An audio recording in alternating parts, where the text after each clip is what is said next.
I'm wondering if there's anything I should be doing to prepare for her starting solid foods.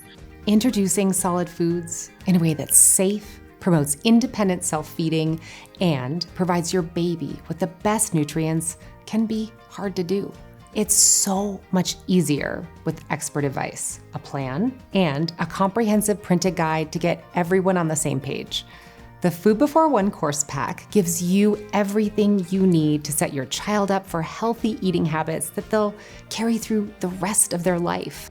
In this course pack, we tap into the benefits of baby-led weaning, offer the best nutrition advice, and give you a safe progression of foods, starting with purees.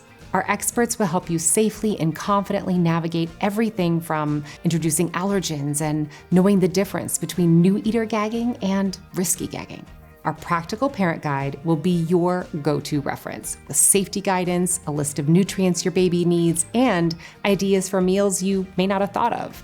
Everything we do is based on research and testing. You'll get to see data from other Lovevery families, including what they're doing at mealtime. Start the Food Before One course pack to get everything you need so you can relax and enjoy.